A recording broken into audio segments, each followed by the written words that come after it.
ay sadyang dumarami, at ang sagot ay paunti ng paunti.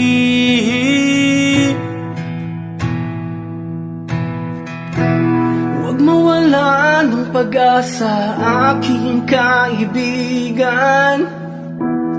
Mga problema ay batong mga tungtungan. Pagkat ang pangako niya'y hindi mawawala.